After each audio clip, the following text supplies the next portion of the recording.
Taurus, Ali from Indigo Ascension. Welcome to your weekly quick read for the week beginning February the 1st through to the 7th. Now, we're coming out of that full moon in Leo last week. Mercury goes retrograde in Aquarius and Venus enters Aquarius. There's certainly a stellium of energy, a lot of planets in Aquarius, which, you know, that's going to be lighting up not just Aquarians, but all of us, and touching unique areas of our life and selves, depending on our natal charts. Now, 2021 is a fast-moving air year. How do we deal with air energy? It rules the mind. Have you made your mind your friend? You know, when it comes to retrograde energy, the way I wanted to structure this reading is to highlight the way in which retrograde energies can be very beneficial. Like I've not identified at the very beginning of this year, there are sort of three energy frequencies that I'm picking up on within the collective.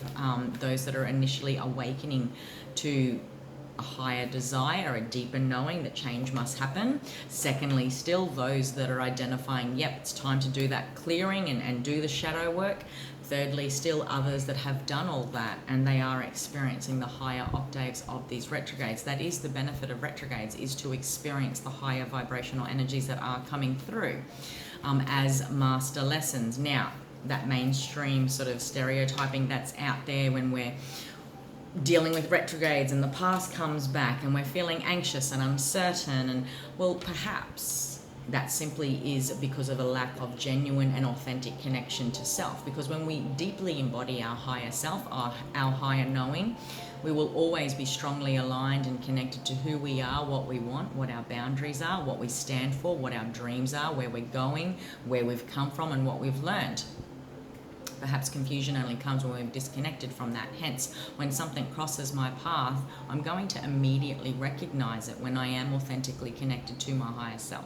I'm going to recognize it for the opportunity that it is. I will work with divine timing and activate that storyline. And subsequently, if it doesn't align to me, I will politely be able to state the same and wish it well, whether it be a person, experience, job offer, whatever the case may be. So looking at this stereotype of retrogrades and the past coming back to play, you know, there is perhaps no need then to feel confused, to feel anxious, to feel uncertain, wondering if the grass was greener, did I make the right decision? And it doesn't just apply to people and connections, it applies to a lot of things. So, you know, there we go. Just wanted to take a look at zodiac readings this week as far as the purpose of retrogrades and how we can move away from those mainstream fear-mongering messages and really stand empowered in our empathy rather than that old paradigm of being burdened by it, okay? So I'm going to take a look at some cards. The cards are going to represent hidden energies, okay, Taurus? They're also going to represent challenge energies and the need, all right? So whether these are energies you're sort of working with as far as your healing needs, whether these are particular energies happening within certain areas of your life, it's up to you to determine where that sits and lies with you and if it resonates or not. Alrighty, my dear, underneath you've got the Five of Pentacles. There's certain, like on practical levels, I could be connecting into Taurians that are working with trying to build the opposite of this. I know you guys have a lot of second house placements going on thanks to this current ecliptical cycle we're on. Can you tell I've just been doing the eclipse transition series? So Five of Pentacles is feeling abandoned, feeling left out, feeling like there's an ending in the recent past, and maybe that is of influence. This energy of the Five of Coins is also lack mentality. So being mindful that when Mercury hits retrograde, we are not drawn into the past, old habits, old ways of thinking, fearing, believing, okay? That time I lost just because I've embarked on a new chapter and I'm being rewound back into the past and starting to fear or increase my attachment to lack energy because lack is what I have known. It's not the entire truth, yeah, but that is how we pollute new beginnings, is what I do want to say. There's a commitment and play. There's a desire here to experience equal reciprocity. Practical levels, I'm connecting into Taurians that sort of what I want to up the ante in the realms of salary, finances, up the ante in the realms of communication. For Taurians that are sort of connected in relationship matters, this is about really identifying commitment versus the one that I lost in the past and gaining some truth about who I am moving forward, okay? You've done your healing time, Taurus, is what I do want to say. No more deceiving yourself, but just be mindful how those energies and themes from the past, of how you had to heal from deception too is another one, may sort of rear their heads, okay? is what I do want to say. Let's take a look at hidden energies, because look, the hidden energies, like as a hiding energy, there's a deep desire here for Taurians to connect, okay, on a heart-based level. Maybe this is because of a new possibility that has entered your life. Maybe because this is something you are foreseeing and desiring for yourself after a history of healing, experiencing lack, experiencing loss, deception, whatever the case may be, partnership, these themes of commitment. As a hidden energy, this could also quite practically mean something you weren't expecting, okay? And what I'm doing with these placements is that it's coming up, okay? There's an opportunity to really speak from the heart, to connect in heart space, a connection you can't see coming yet, all right? So I'll leave that with you. The challenge there is the healing that is still required from this past stuff. Again, Mercury retrograde, when the past comes back to play, I'm going to say for many Taurians, it's about the shoulda, coulda, wouldas that might be showing up in your mind. Again, have you made your mind your friend?